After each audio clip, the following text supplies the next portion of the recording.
human intelligence. It's a talk dedicated to human stupidity. We thought which best way to address the topic. So as humans, we've gone through many things that other species envy us, like culture, arts, technology, commerce. No other species can claim that on Earth. And we also have gone through a lot of fuck-ups, missteps, errors through history. And it's a great way to understand us as humans and our creativities by understanding the errors that we made. So we thought, what best way to do that than inviting probably the best expert in the world about this topic, which is Tom Phillips. Please have a round of applause for Tom. Hi, Tom. Tom is an author of this book, the author of this book, a brief history of how we fucked it all up, humans. This is, we have it on slide as well. And in Italian, if you prefer, you find it as La sottile arte di fare cazzate. And we are gonna, right now, have a quick talk with Tom. Next slide, please. Meaning Gabriele, Ottavio, and myself, exploring how fucking up is related to creativity. So I'll leave it to Ottavio to start with the first question. Slide. Okay, Tom, so let's start easy with a question about the future. So speaking about communication and creativity, what do you think are the biggest fuck-ups that are looming today? So I think it's... the key thing about it is that all of the things that have made us achieve what we have as a species are also very often the exact same things that mean we get it wrong. So we're able to see patterns in the world, you know. Look, the sun rises every morning, you know, crops grow every spring, and everything like that. And that's what enables us to like build on what we've learned and create new things. But we're also quite bad at seeing patterns in the world. We're also good, we are creative. This is our thing, is that we're not just limited to seeing those patterns in the world, but we can imagine a future that's different. We can imagine if we change something here, then that will have an effect there, and we can shape the world to what we would like it to be. The trouble is that we're often really bad at working out what will happen if we change this one thing. We can guess that it'll do this thing over here, but we're really bad at not realizing that it will also change this thing over here and that thing over there, and that everything will gradually go wrong. And so I think if you look at the ways that we as a society have tended to make mistakes before, I think if you look to the future, it feels likely, maybe we'll make entirely new mistakes in the future, but it feels likely that we'll be replicating the same kinds of things that we've done before. So, I mean, climate change is a really good example. This is a situation where there is an overwhelming scientific consensus that this is happening. We have a pretty good idea of the steps that we need to take to stop really bad things happening, and yet we can't actually get it together to do those, because it requires us to all act together, and it requires nobody to be that little extra bit more selfish, because if they do that, then somebody else does that. It's very similar to, there's a historical example that's quite famous of Easter Island, which is this small isolated island that Polynesian people settled thousands and thousands of years ago. And it's famous for its giant stone heads. And when Dutch colonists arrived in like the 1700s, the first Europeans to get there, they were very puzzled to how these giant stone heads had got there on an island that had no trees. How had these giant heads been moved into place when there were no trees on this island? The answer is, of course, that there had been trees and that they'd all been cut down. And this wasn't because, you know, the Polynesians were not dumb. They were a very advanced society. They were very smart. They did great feats of architecture and culture and engineering. But they had got to a stage where they had cut down all of their trees, and this destroyed their society. They must have known at some point wait a second, there's a lot fewer trees. Somebody must have gone, wait, I'm sure there were more trees like a while back. Guys, should we maybe stop cutting the trees down? But they didn't. And in fact, as things got worse, it seems that they actually accelerated. They did more of the thing that was doing that, to the point where there simply were no trees left at all, and the environment had been entirely degraded. And it destroyed their society. And this is, in microcosm, a thing that we repeat over and over again, is that even when it's pretty clear to us, the world is giving us a very good signal, stop, maybe rethink this, we're quite bad at actually taking that hint and doing it. So that's a good example. I think there's lots of other ones where potentially about how we're communicating, about how our societies are working, do we still actually have the ability to potentially transform our society if we need to, or are we just going to keep on doing what we're doing right now? But those are difficult questions. But yeah, I think we're probably going to be repeating the same kind of mistakes over and over again. So do you think that is the collectivity the problem as well, or? It can be. I mean, collectivity is both the problem and the solution, if you know what I mean. A part of the problem is that it's very hard to balance sort of the individual desires, the collective desires, the desires between groups and countries, and balance those. We know that it can work if we work together, but we also know that there are many, many reasons why it doesn't, and often perfectly good and understandable reasons that make sense at the time. This isn't about, this isn't about saying that people do things just because they're dumb. Actually, lots of very, very smart people do these things. This is, lots of very advanced societies do these things. This is there are these issues that we have as humans in the way that we think about things and the way that we act when we're together in groups that can push us towards making mistakes, even when we know that those mistakes are coming. So I think the key thing about this is the awareness of how we can make mistakes. Be on the lookout for mistakes that we're about to make, and then we can maybe Prevent. So you touched quickly the subject of communication, and this leads us to the second question. Next slide, please. So today we live in a context where technology is giving us a lot of tools. Can you please move to second slide? Second question. Sorry. Can someone please move? I think he doesn't know. Hey. Okay, thank you very much. So today we're in a world where technology gives us a lot of tools to study behavior and society and relationships between people. And in the context of communication and advertising, a lot of brands get it and bring a big, let's say, big value to conversation, public conversation. Some other totally don't get it and end up with really, really big mistakes. And we have two big examples of both categories here. So why do you think this is happening? So I think this is a really good pair of examples, partly because, as you say, like some people get it and some people don't. What's interesting is that both Nike and Pepsi both have a reputation for being the brand that gets it, that understands popular culture, that gets youth culture. They've both been in their history, challenger brands, and they both still have that sort of quite central to their DNA, even though they are both huge multinational behemoths, but they still have some of that challenger brand DNA in them. And so it's really, really interesting to see how on one side, the Colin Kaepernick campaign that Nike ran, which was a massive success, hugely boosted sales, massively improved their reputation.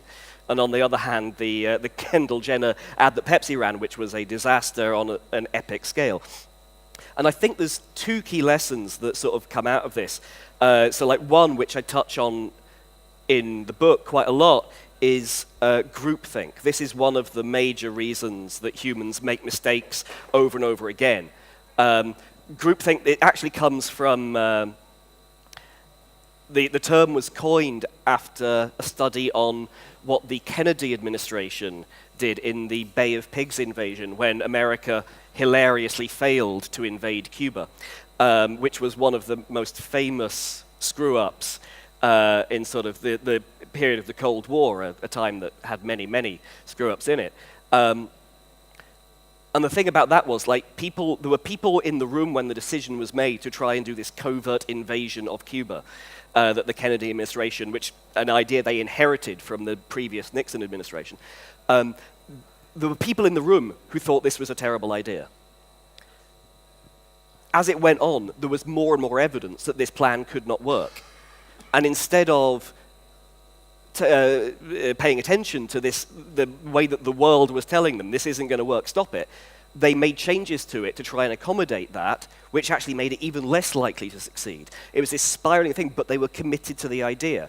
At no point did anybody in the room say, we should just stop this. And people who, some of the people who were in that room who thought it was a terrible idea later said, we just didn't, for some reason, we just didn't speak up. We couldn't, because there's this social pressure in groups to conform. And I think it's a really interesting example in terms of groupthink. Now, to be clear, we don't know exactly the creative process behind both of these. None of the companies involved has officially commented. We've only got press reports of what happened to go on. But I think really, really tellingly is that the Nike campaign was involved, it was Whedon and Kennedy, so it was a third-party agency that pushed for that, whereas the Pepsi one was entirely done in-house. And so that I feel like that's probably quite telling, that the diversity of opinion and the ability to have people going, no, don't do that, or do that, push for that, was probably quite a key element of this. You need to have diverse voices, you need to have dissenting voices. And I think that brings me on to like the second point, which kind of also is like implicit in a lot of the stuff in the book, which is we think of creativity as coming up with new things, innovation. And that's absolutely true. But there is also thinking about what might go wrong is also a kind of creativity. Like, it requires creative thought to think about what failures might occur. I was on a panel with a science fiction author about a month back. And it turns out that he, like quite a lot of science fiction authors, has a kind of side hustle consulting for government departments who want to have somebody who's used to thinking about like wild, out-of-the-box ideas. And these government departments get in a science fiction author and say, come up with a scenario that we haven't thought of. Come up with some way this is going to go wrong that is like that's outside of our thinking. And I think that's part of it, is like thinking about what might go wrong. And the genesis of the Colin Kaepernick ad that Nike did actually wasn't in the idea for the advert. It's actually a year before, when Nike's sports marketing team were going to cut Colin Kaepernick from their roster of endorsements. Partly because he was a controversial figure, but mostly just because he didn't have a team. He wasn't playing football. So the way sports endorsements work, like they couldn't sell kit with his name on it because he didn't have a team to play for, because he'd been basically blackballed from the NFL. And so the sports marketing team was going to take basically just a business decision to drop him as one of the athletes they had an endorsement deal with.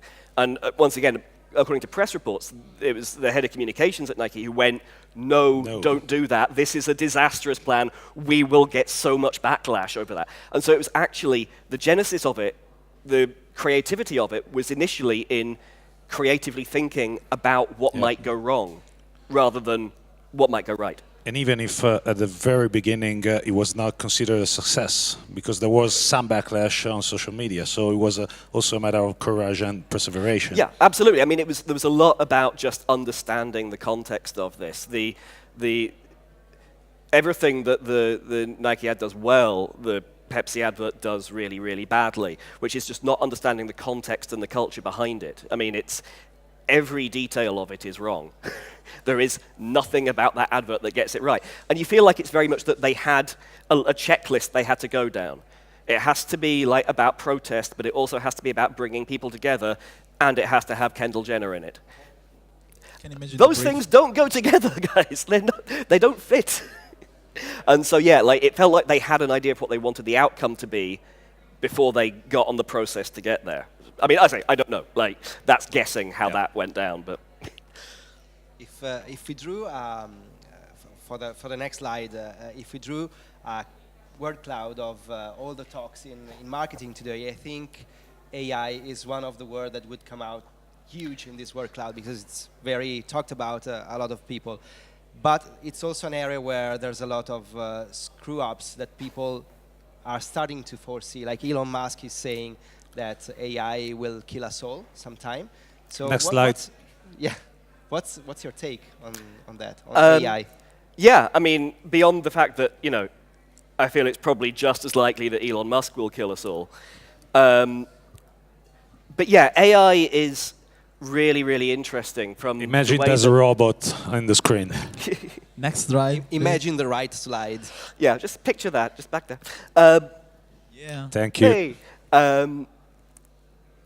so AI is really, really interesting. I think a lot of us think that like it's a solution to our problems, when it's not.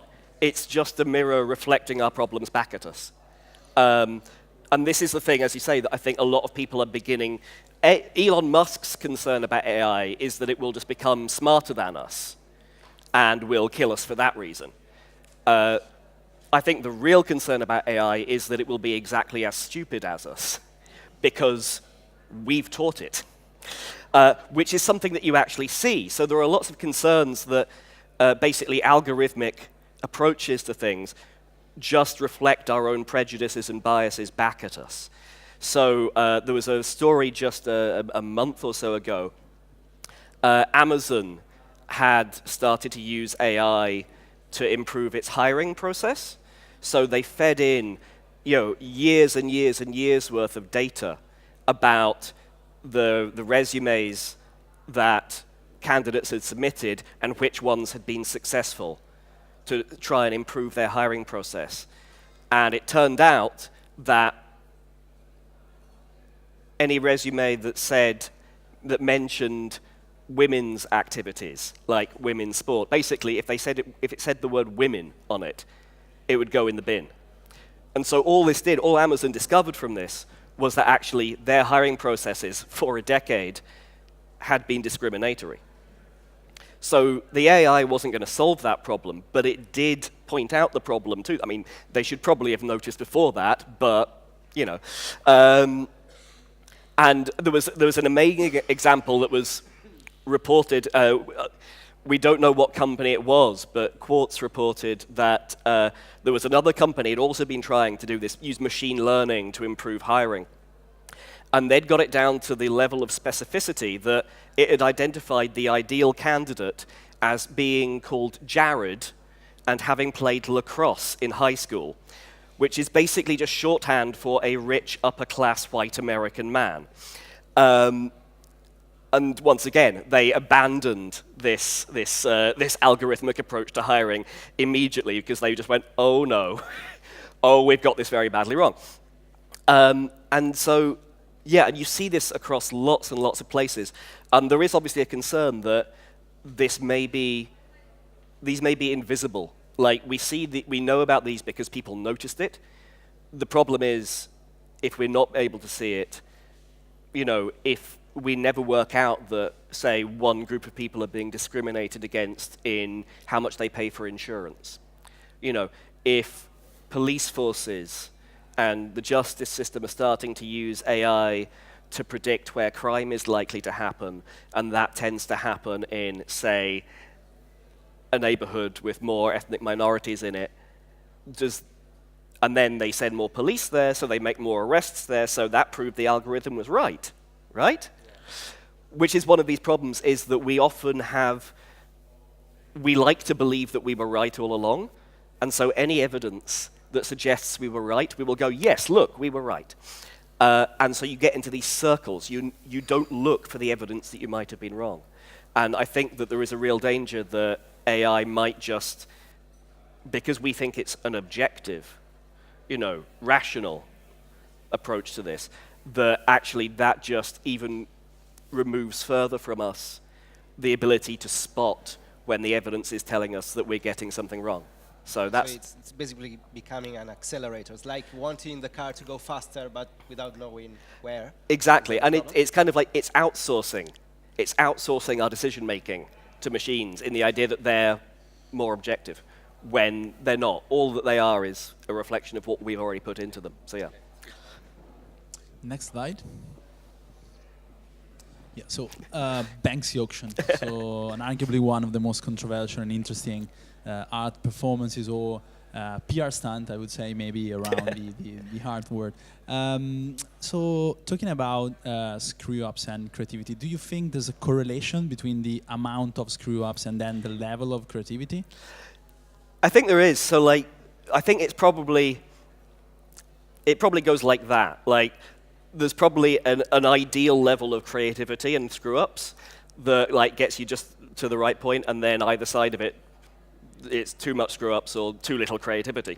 And I think it's really interesting when you look at like sort of the history of many things that changed our world, that like made modern society, that as we live it, possible. They are filled with screw-ups all the way through. I mean, like, there's one guy, I write about him in the book, there's one guy called Thomas Midgley Jr., who is possibly the single most catastrophic human who's lived, certainly in recent times.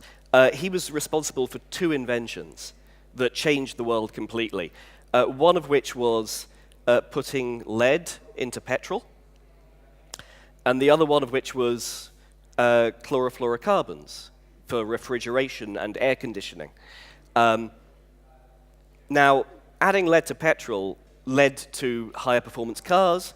It basically led to the explosion of the automobile as a way of life.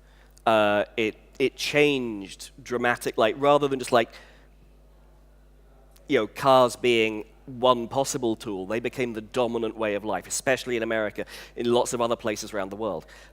Unfortunately, lead is also a deadly poison, as we found out. That all these cars, this massive explosion of driving that happened, all fueled by leaded petrol, poisoned several generations of children. It causes heart disease, it also can cause developmental problems in the brain. Across America, several generations of children all had, especially in urban areas, had toxic levels of lead in their blood from when they were children, and that's a problem because it's when it's young that it's most absorbed into the body. And so basically, they gave, you know, potentially mild brain damage to several generations of people. And they're the ones who, by the way, are in charge of the world right now. And so he did that. He invented this in like the early 20s. And the thing is, this wasn't a surprise. This wasn't an unintended consequence. Everybody knew that lead was toxic. Like, we'd known this since the Roman times, in fact. Like, the Romans knew that lead was toxic. And yet, they decided to just do it anyway, because they could make more money that way. There was, in fact, a non-toxic version available, which is, in fact, alcohol. Ethanol works just as well as lead for the purposes of improving the performance of engines. But anybody could make that at home in a still, so they couldn't sell it. They couldn't patent it. And so they wanted to make money, and so they chose lead, put a massive advertising campaign behind it to try and claim that lead was better than ethanol. And here we are. It caused, you know, potentially millions of deaths all around the world. And then, as I say, like less than a decade later, he was confronted with the problem of refrigeration. How do you cool things down, which was a big deal. And he came up with chlorofluorocarbons, which then destroyed the ozone layer. So he'd probably done more damage to the atmosphere of the planet Earth than any other single organism ever. It's quite remarkable. And all he was doing in both cases was being creative. He was a wildly creative and innovative chemical engineer. He achieved breakthroughs incredibly quickly. CFCs he invented in 2 days. Remarkable. He was by any standards a genius, and also a disaster. And so I think there is this really, really interesting link between creativity and fuck-ups. You see it's very, very common to say, there's the old story of the ceramics teacher who tells half his class that they'll be graded on just the weight of pots that they produce. So like if you make 50 pounds of pottery, you'll get an A. 40 pounds, you'll get a B. And then he told the other half of the class, you'll be graded on one thing, and it has to be perfect. You'll be graded on the quality of one piece of pottery that you make. And when it comes to assess, is at the end, of course, the highest quality pots are not the group who'd been told to make the perfect thing. It's the ones who'd been told to make as much as they could, and so they'd failed, and they'd learned, and they'd got better, and so their end product was, in fact, better. So I don't know if that story is actually true, but it's told quite a lot. And so, yeah, there is this real connection between failure and creativity. You have to fail in order to be creative. There's, just sitting and thinking isn't going to do it for you. I think that the key thing, the lesson we should learn is not just being prepared to fail, but knowing that you're going to and being creative about how you're going to get out of it when you do fail. I think that's... Would you give the same advice to a company that is trying to be really creative, but, doesn't want to fuck up a lot? Yeah, exactly. I think it's really key. Like, you have to be tolerant of failure. You have to be prepared to fail, and you have to not punish people for failing. It's really, really key. Like, I say, lots of companies I've worked in, like, you are going to screw up. Trying to avoid ever screwing up is not going to be good. And making people frightened of admitting that they screwed up, crucially, is the really, really bad problem. If people are worried that they're going to lose their job because they screwed up, they're going to try and hide their screw-ups, which make them even worse. But at the same time, the kind of approach of like, hey, it's fine, move fast and break things. It's good to fail. Fail again, fail harder, fail better, that kind of thing. Yes, but also be careful about who you hurt when you fail. Like, it's like, it makes a very good motivational poster on Pinterest, but like, you can in fact cause real damage to the world. So just, failure is good. Failure teaches you things, but it will only teach you things if you take it seriously. Yeah. So this time the slide changed quickly. Next question is about the impact of social media. I'll stay on that slide. We clearly have a problem with slide changing. Yeah. So the impact of social media on nowadays society. So social has supercharged the interaction and all the reactions, whether it is bad, but also in a good way. So it gives us a lot more information. What do you think is going to be the future of social media, and what do you think social media are going to do to avoid fuck-ups, if they're doing something?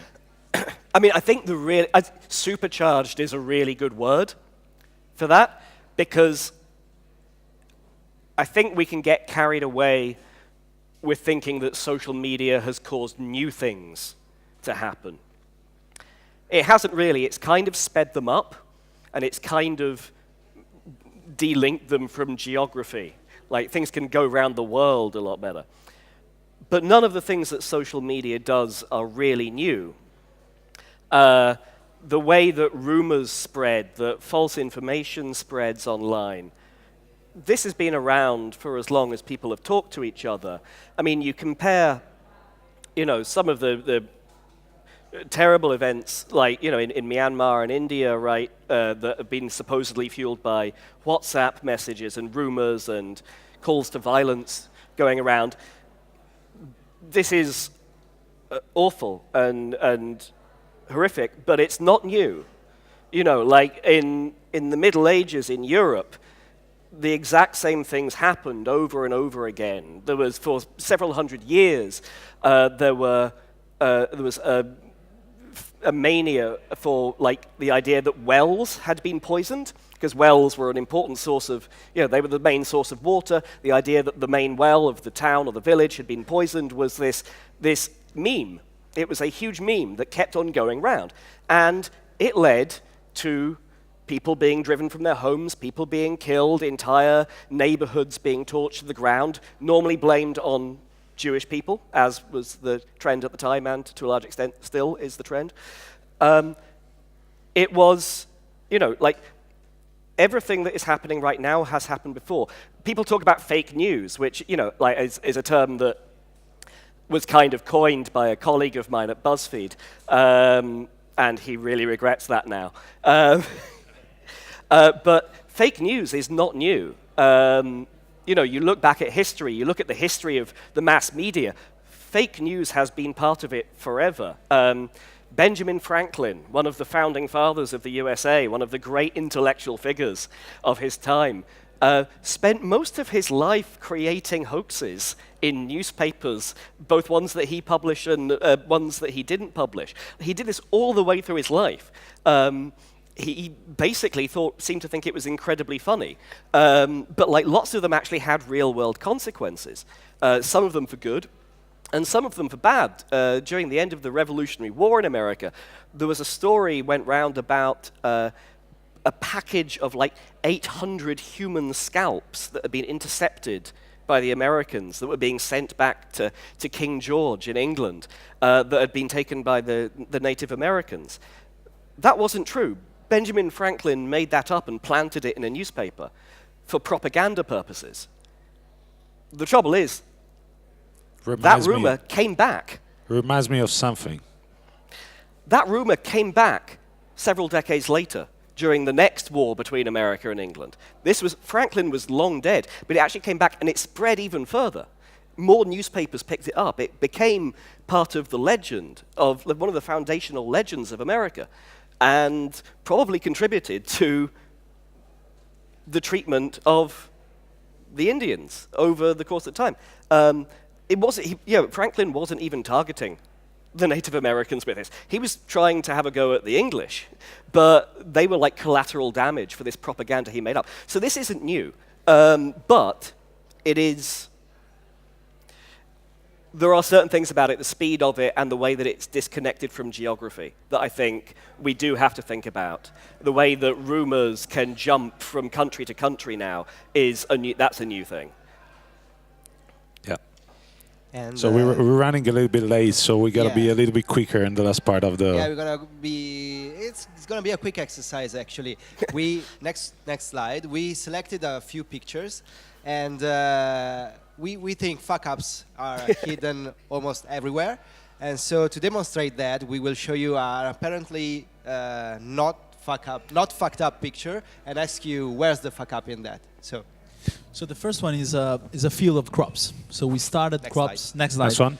So we started crops when we became sedentary, and apparently there's nothing wrong about it. But what's wrong behind it? No, exactly. What's wrong with the field of crops? This is good. This is the invention of agriculture about 13,000 years ago, which obviously is great. Like none of us would be here today if we hadn't, stopped moving around and settled in places and grown crops and developed villages and then towns and then cities and then countries and then none of us would be here.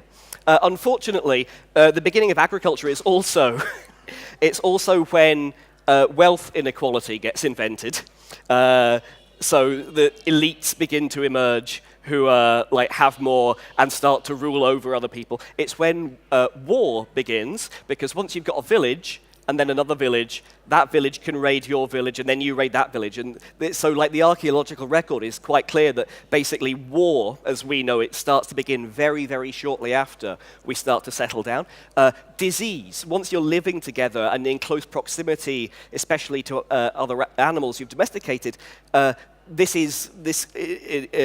epidemics happen immediately. And so there is a school of thought that says that agriculture is the greatest mistake humanity ever made. Wow. So shall we move to the next one? Next one is a super nice rabbit. The particularity in this picture is that this rabbit is in Australia. What's wrong with this? I mean, rabbits. Everybody loves rabbits, right? It's okay, so this is in 1859, a guy called Thomas Austin, who was an English guy who'd, as a teenager, had moved to Australia. He did something because he was feeling homesick. He wanted a little bit of England in Australia. And he did something that's one of the greatest examples of how tiny, small actions can have huge, huge consequences.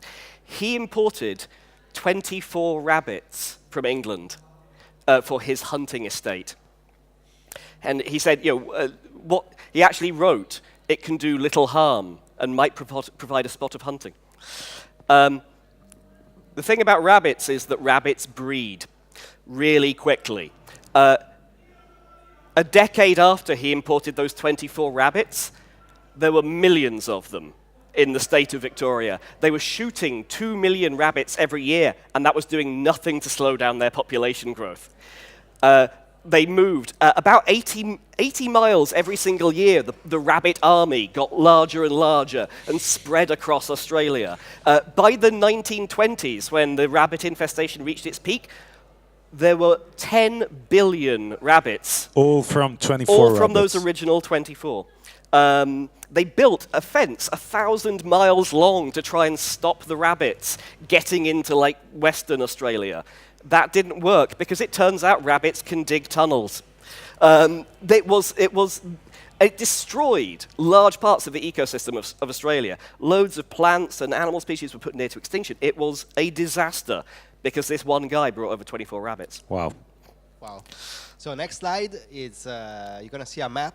It's a map of the Quarsmanian Empire, which I've never heard of before reading the book. Why is that empire so not famous at all? Yeah, it's as I say, not many people have heard of the Khwarezmian Empire, and there is a reason for that, which is that in 1217, Shah Ala ad-Din Muhammad II of the Khwarezmian Empire made the single worst decision in the history of international politics. He was offered, this was like, at the time, the Khwarezmian Empire was like the center of the advanced world. It was on the Silk Road that ran from west to east. It was a center of great learning in sort of the Islamic world, which was the most developed at the time. He received an offer of a trade deal from the sort of growing empire next door, and the message said, I am lord of the land of the rising sun, and you rule the land of the setting sun. We should be friends. Unfortunately, he took this as an insult. He took that as the guy saying, I'm new and you're old, and you're on your way out, which wasn't true. The guy was literally just offering a trade deal and a pact of friendship. So instead of saying, ooh, good, thank you, trade deal, that's nice, instead he robbed a trade caravan and then set the beards of the emissaries that were sent to broker a peace, he set their beards on fire and sent them home mutilated. This wasn't a good idea because the guy next door was Genghis Khan, the greatest warlord in history, who genuinely had not planned to invade the Khwarezmian Empire. He was done. He was kind of like, he was nearly 60, he wanted to put his feet up.